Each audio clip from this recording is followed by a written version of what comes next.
Oh, hiru, oh, hiru, hiru, you, oh, go.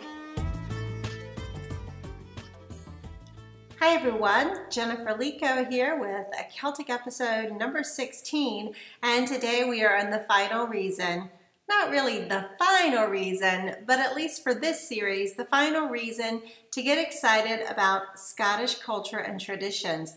And I saved the best for last. So today we're talking about whiskey. Okay, whiskey. So here we are in Brazil with Steve Page, who is a Canadian expat, and he is holding a whiskey tasting. And so he's going to share with us a lot of his information about Scottish whiskey.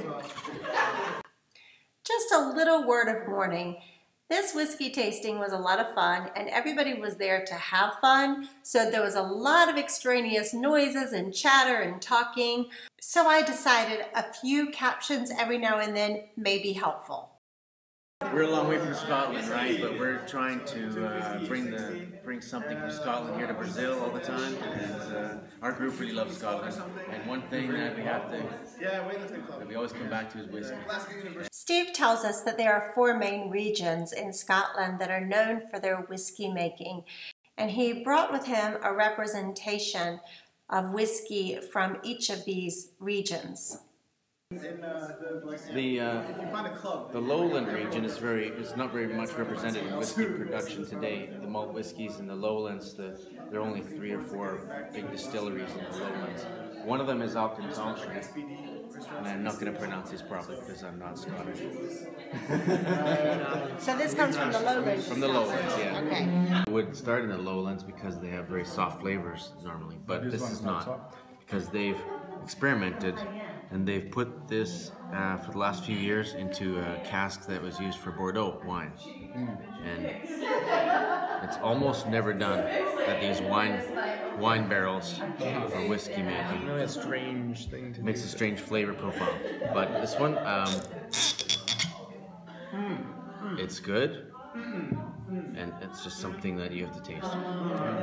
It's just different. So this was the first one we tasted from the Borders region in Scotland, and I linked the website to this whiskey on the show notes. The website is really great. You can see what they make and how they make it, where they make it, and how they like to serve it. And they're really setting themselves apart as being a less traditional whiskey, and they use the wording distilled differently. So it's really interesting, and I love that he threw in this kind of wild card in the mix of these whiskeys. Typical example of space. That's nice. Another very important whiskey region and a little bit more traditional whiskey making is in the Highlands. And the Highlands tends to have, I would say, a bit harsher, stronger flavors. flavors. So now we're going to go to this entry to the Highlands, Glengoyne, based in this little distillery close to Glasgow, where they, as I said before, they don't use peat. They won't let any peat get into their whiskies. The availability and quality of the water is really important in selecting the location for these distilleries. So these 2 are Highland whiskies. Glengronak is another one. So from the Highland region, we sampled Glengoyne and Glendronach. I went home and visited the Glengoyne website, and I've also linked that in the show notes. And the website also talks about how they take great care to keep the peat out of their whiskey. In fact, they go on to talk about how they have 6 brand truths, and most of those truths are 6 ways they have kept true to the tradition of the Glengoyne whiskey, even though sometimes that comes at a price, such as the sherry oak cask that they use. Those are really rare and expensive nowadays, but they decided it was very important to continue that for the tradition of the Glengoyne whiskey. I also visited the Glendronach website, and I have to tell you a story. When I was first taking Scots Gaelic classes, I learned to say I am driving in Scots Gaelic. Hani adreibach. Now, I probably overdo the at the end, but I really overdid the at the end whenever I was frustrated with myself in class and I wasn't learning as quickly as I wanted to be learning, or I was just frustrated with the Gaelic. I would say, "Oh, hamia dreivach," like I was really angry, and I'd overdo this hard CH, which really in Gaelic it's a softer CH sound, but I just overdid it and I had so much fun saying it. You'll see me in this video talking about how much I love this next whiskey, and I think I overdid the hard CH and I said Glendronach. So anyway, that's me being a goofball. Back to the whiskey. I loved this whiskey. It really was my favorite. In fact, the next time I have a chance to get my hands on a bottle, I am going to do so. I enjoyed this website the most as well because, well, it was my favorite whiskey. I mean, of course I enjoyed the website. They have a beautiful old distillery, and it's really rooted and steeped in tradition and history, and I just love that. So I would definitely check out their website when you have a chance and taste their whiskey. It is fabulous. This is my favorite. My favorite. Glendronach. Speyside is the biggest whiskey producing region. Speyside area is a particular part of the Highland area, and this is home to most of the active distilleries today in Scotland. And this is a good example. This Glenfarclas is a good example of a Speyside whiskey. So Steve talked about the Speyside whiskey as being the most active region of whiskey making in Scotland. I visited the Glenfarclas website, and I really enjoyed the fact that this website also talks about the tradition of whiskey making, and it all comes from one family who's been owning and operating it for over 150 years.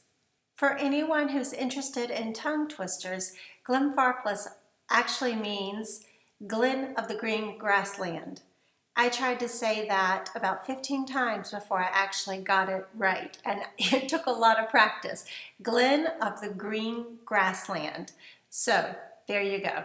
And then the last of the primary whiskey regions of Scotland is the Islay region. And Islay is really one single island, but it's home to a huge amount of whiskey production. It's a very strong flavor. And this is the kind of thing that separates, they might say separates men from the boys, but it's a quite strong flavor which a lot of people really hate and a lot of people can't get enough of. So it's a special thing from that region. And so other whiskies from Scotland will have some amount of peat, with the exception of certain ones which are eliminated completely. But these ones from Islay, they're proud of the peat moss flavor, and they tend to have a lot of flavor. Okay, I'm gonna shoot it. It's totally different. Oh, wow. I never tried. So that reaction was very honest. It is a very strong whiskey. The flavor is just very smoky and powerful. One of the guys that was there said, "Oh wow, I can taste the campfire," and it was just so true. Like the peat flavor is just so strong. The island of Islay is in the southern portion of the Hebridean Isles, and this is where there are miles and miles of peat bog. So one of the things that I actually love about this whiskey is the fact that they own it. They're saying, look, if you haven't figured it out, the smoky, peaty Lagavulin is seen as the ultimate expression of this region. So again, I just love that they're owning this flavor and honoring the land that's around them with the expression of this whiskey. The last whiskey we tasted was called Cualaila. And this is another whiskey from Islay, also very peaty. But what's really interesting about this whiskey is that it's a major contributor to some really large blended whiskey companies such as Johnnie Walker. So the opportunity to taste Cualaila was really interesting. Steve also did a great job of explaining the difference between Scotch and whiskey, and I wanted you to hear him explain it, even though it might be a little bit difficult through the party noise. So that's a common question that a lot of people ask, is like, what's the difference between whiskey and Scotch? I can answer that. Scotch. Now even these are not Scotch. Oh no? Because there's a distinction, especially if you're in Scotland talking to people that are making these things, they'll tell you the difference. But Scotch whiskey is typically referred, as the term they used to refer to the blended whiskeys. Blended whiskeys, which are most of the production coming out of Scotland, is Chivas Regal, Johnny Walker, these kind of whiskeys. They're blends which include ones like these. You might find this one inside of Johnny Walker Black Label, I think so. But these blends are an art of their own. They're taking strong flavors and light flavors, and they're also mixing with some cheaper production, so they can make a large volume production for a good price. And these are Scotch whiskies. These whiskies are called either single malt or Scotch malt whiskies. So they put the word malt in there to remind everybody that they are made only with malted barley.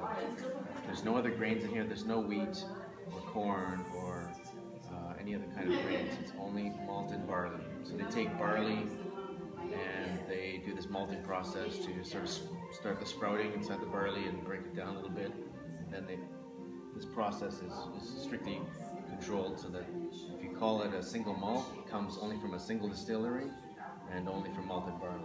And Scotch will be a larger group of whiskies made with, which include these, but they're blended with other grains, other types of production, which maybe you wouldn't find in bottles by itself. So I had a great night learning about many different types of whiskeys that come from Scotland and the different regions that are producing these whiskeys. So I do want to thank Steve Page and his lovely wife Kathy for hosting us. I feel so much more knowledgeable now about whiskey from Scotland that I'm ready to do more of these whiskey tastings. Speaking of which, we will have some whiskey tastings at our show Highland Echoes in November. You can find all of that information at highlandechoes.com. And this concludes our mini-series on 5 reasons to get excited about Scottish culture and traditions. However, we definitely have some interviews coming up that relate to these 5 traditions. We have the great Highland bagpiper, Bill Caudle, coming on very soon. We also are going to be taking a visit to the Caledonian Ball in Sao Paulo, and we're also going to do an entire episode on shortbread. I don't know about you guys, but when I walk into any store and I see that red plaid box of Walker's shortbread, I kind of start salivating. I love this stuff so much. But I also want to let everyone know that we are not forgetting you, Ireland. In fact, next week you are going to want to watch an interview I did with an Uilleann piper from Rio de Janeiro. It is beautiful how the Irish tradition of music and dance has spread into Brazil, and I look forward to sharing that with you. Until next week, Marcia left.